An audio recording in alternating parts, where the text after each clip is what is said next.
Welcome to 24/7 news TV. ఈ రోజు మనతో పాటు డిస్కస్ చేయడానికి బిగ్ బాస్ అనలిస్ట్ పరిటాల మూర్తి గారు మనతో ఉన్నారు. ఆయన్ని అడిగి మరిన్ని విషయాలు తెలుసుకుందాం. నమస్తే సార్. నమస్తే అమ్మా. ఇప్పుడు సీత క్లాన్ స్ట్రాంగ్ గా ఉందా, నిఖిల్ క్లాన్ స్ట్రాంగ్ గా ఉందా? ఇప్పుడు వైల్డ్ కార్డ్ ఎంట్రీస్ గేమ్ ఎలా స్టార్ట్ చేస్తాయి? సీత క్లాన్ లోకి వచ్చారు కొంతమంది, మనం చూసాం. అలాగే నిఖిల్ క్లాన్ లోకి వచ్చారు. అవును. సోనియా మిగతా వాళ్ళందరూ కూడా నిఖిల్ క్లాన్కి వచ్చారు. యష్మి కూడా నిఖిల్ క్లాన్ లోనే ఉంది. ఇప్పుడు బాగా ఇంట్రెస్టింగ్ ఏంటంటే నిఖిల్ క్లాన్ లోనే యష్మి ఉంది, సోనియా ఉంది. ఇప్పుడు నిఖిల్ సూప్ లో పడతాడు.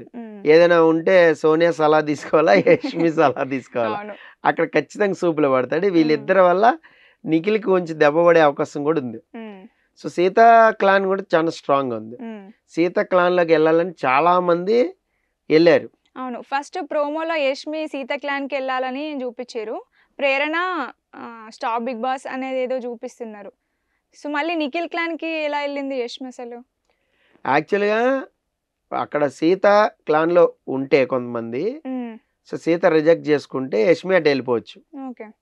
అంటే ఇప్పుడు చీఫ్ కూడా ఉంటది కదా, తీసుకోవాలా వద్దా అనే నిర్ణయం వాళ్ళకి, బ్యాండ్ ఇవ్వాల్సింది వాళ్ళే.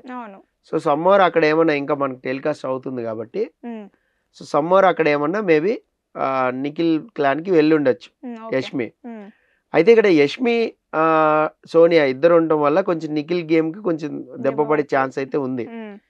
సో అలాగే సీత క్లాన్ చాలా స్ట్రాంగ్ ఉంది. వాళ్ళు గేమర్స్, బాగా ఆడగలుగుతారు, చాలా వర్కౌట్ చేయగలుగుతారు. వాళ్ళు ఇండివిజువల్ గా గేమ్ ఆడగలుగుతారు. బ్రెయిన్ తో కూడా సీత అది చెప్తుంది, ఇన్పుట్ కూడా చెప్తుంది, ఇట్లా ఇట్లా ఉండండి, ఇట్లా ఇట్లా ఆడదాం, ఇట్లా ఆడదామని. సో చీఫ్ కి రెస్పెక్ట్ ఇస్తారు కాబట్టి బాగానే ఆడతారు. సో నాకు తెలిసి సీత క్లాన్ ఈసారి నిఖిల్ క్లాన్ కొట్టగలిగితే ఏమన్నా కొంచెం మార్పు వస్తుంది. ఎందుకంటే ఇక్కడ స్ట్రాంగ్ అన్నారు కాబట్టి మీరు, నిఖిల్ క్లానే స్ట్రాంగ్ ఎప్పటికైనా సరే. ఎందుకంటే నిఖిలే స్ట్రాంగ్. నిఖిల్ ఒక్కడ మణికంఠన్ పెట్టుకుని కూడా ప్రైజ్ మనీ కొట్టాడు. సో నిఖిలే స్ట్రాంగ్ అక్కడ. సో క్లాన్ ప్రకారం చూసుకుంటే సీత దగ్గర ఉన్న స్ట్రెంగ్త్ ఎక్కువ వాళ్ళకి. వాళ్ళు చెప్పిన మాట వింటారు, పర్ఫెక్ట్ గా ఎగ్జిక్యూట్ చేస్తారు. ఇక్కడ నిఖిలే స్ట్రెంగ్త్ అన్నప్పుడు ఇంకా మనం ఏం చేయలేము. ఇప్పుడు ఒక టాస్క్ పెట్టారు, ఛాలెంజ్ పెట్టారు, నిఖిల్ వచ్చేస్తాడు ఆడటానికి. ఇటు నుంచి నిఖిల్ కి పోటీగా ఎవరు రాలేరు. ఇంకా మేబీ నబీల్ వచ్చాడు అనుకుందాం. సో నబీల్ వచ్చాడు, నిఖిల్ ఆడుతున్నాడు అంటే నిఖిలే కొడతాడు టాస్క్. అది ఇక్కడ టాస్క్లు ఆడటంలో నిఖిల్ తోపు, దాంతోనే సర్వైవ్ అవుతున్నాడు, దాంతోనే జనాలకి నచ్చుతాడు. బా ఏం ఆడాడు రా టాస్క్ అసలు అని. అది చూడండి, అది క్యాబేజ్ టాస్క్ అసలు ఇట్లా కొడితే అంత దూరం పోతుంది హైట్ కి. ఆయన హైట్ పడుకుంటేనే అక్కడ వరకు వెళ్ళిపోయేలాగా ఉన్నాడు. ఇక పొట్టాలు ఏం ఆడతారు, 10 సార్లు పాకాలి, ఈయన ఒక్కసారి పాకితే వెళ్ళిపోతాడు. అది అడ్వాంటేజ్ ఉంటుంది కొన్ని గేమ్స్ లో. కొన్ని గేమ్స్ లో డిసడ్వాంటేజ్ కూడా ఉంటుంది, బ్యాలెన్స్ చేయలేం, హైట్ ని అది చేయలేం. బట్ నిఖిల్ కున్న స్ట్రెంగ్త్ అదే, టాస్క్ ని వెంటనే అర్థం చేసుకుంటాడు, ఈజీగా ఆడేస్తాడు. అది main problem. So Nikhil team clan ఏదైతే ఉందో అందులో నిఖిలే స్ట్రాంగ్. మిగతా వాళ్ళందరూ సపోర్ట్ ఇచ్చినా చాలు గెలిచేస్తారు. మొన్న ఎలా అయింది, నిఖిల్ ఒక్కడే లాగి ఇన్ని ఎగ్స్ తెచ్చాడు. కరువు కాలం అని 300 ఎగ్స్ తీసేసుకున్నారు. కలెక్ట్ చేస్తే వీళ్ళు 30లో కూడా లేరు. అంటే ఎంత 90% ఆల్మోస్ట్ మీకు వేరియేషన్. అంత వేరియేషన్ లో ఉంటుంటే పక్క క్లాన్ వీళ్ళు ఏం ఆడతారు, అందుకే వీళ్ళు స్ట్రాటజీలే ప్లే చేసుకోవాలా. ఎంతసేపు స్ట్రాటజీ గేమే ఆడాలి. టాస్క్ మీరు గెలుచుకోండి, జనాలు మేము గెలుచుకుంటామనే ఆడాలి. ఈ ఫ్రేమింగ్ లో ఆడగలిగితే great. Next wild card entries లో ఇప్పుడు వస్తేనే మంచి అసలు సిస్సలైన గేమర్లు వస్తేనే మజా ఉంటది. ఆల్రెడీ కొంతమంది గేమ్ ఆడిన వాళ్ళు, బిగ్ బాస్ ఆడిన వాళ్ళు వస్తారని టాక్ ఉంది, మనం మాట్లాడుకున్నాం. వాళ్ళు కానీ వస్తే నిఖిల్ ఖచ్చితంగా చెక్ పెడతారు, 100% చెక్ పెడతారు. ఎయిదర్ మాటల్లో పెడతారు, లేదంటే వేరే ఏ విధంగా పెడతారు. నువ్వు ఇన్ఫ్లుయెన్స్ అయిపోతున్నావు, చాలా ఈజీగా ఫ్లిప్ అయిపోతున్నావు అంటే మెంటల్ గా డిస్టర్బ్ చేసేస్తారు.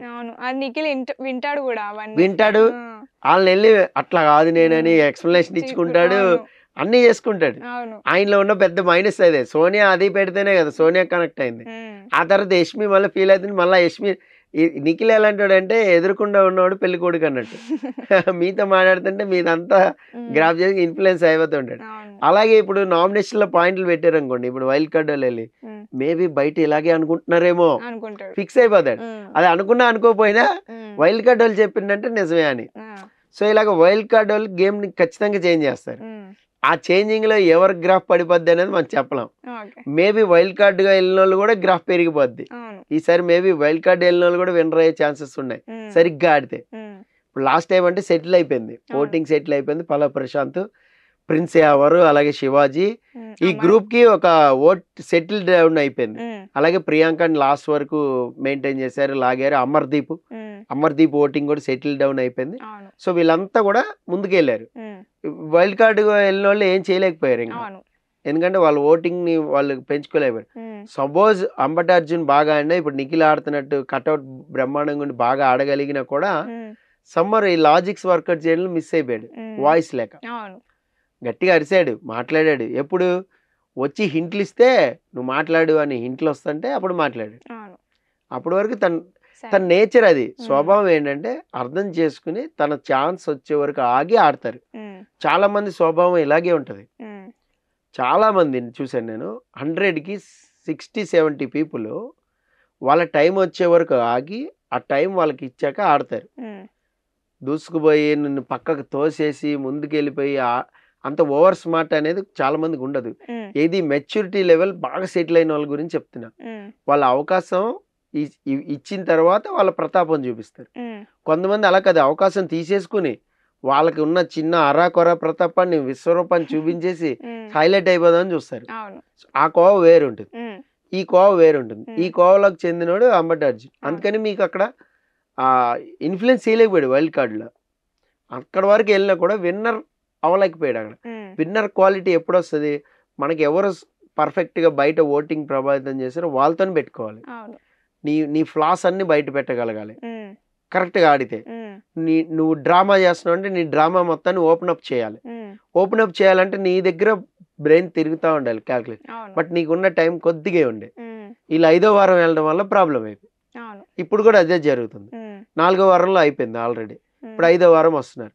5వ వారం రావడం వల్ల ఏమవుతుంది అంటే టైం తక్కువగా ఉంటుంది. ఒక 10 వారాలు ఆర్ సంథింగ్ 9 వారాలు గడువే ఉంటుంది. 9 కూడా ఉండదు, ఒక్కొక్కసారి 5 ఉంటుంది. 10th వీక్ డిసైడ్ అయిపోద్ది విన్నర్ అనేది. లాస్ట్ 5 వీక్స్ ఊరికి మొక్కుబడిగా ఆడతారు అంతే. సో అక్కడ ఆ ప్రభావితం చేయడానికి 5 వారాలు మహా అంటే ఒక 5 టాస్క్లు 6 టాస్క్లు సమ్మర్ 7 టాస్క్లు గెలవడానికి ట్రై చేయాలి. మనం ఒక 5 నామినేషన్లో మనం పాయింట్లు అవుట్లు చేస్తూ చెప్పాలి, మనం సేవ్ అవుతూ రావాలి. ఇంత ఛాన్స్ తీసుకుని ఆడే మంచి గ్యామర్ ఉంటేనే ఇప్పుడు ఉన్న వాళ్ళని కొట్టగలుగుతాడు. సో వైల్డ్ కార్డ్ ఎంట్రీ వల్ల ఈ రకంగా ఈసారి సీజన్లో అయితే కొంచెం ప్రభావితం అయితే గట్టిగా చేయొచ్చు అనిపిస్తుంది నాకు ఎవరైనా వెళ్తే. Okay sir.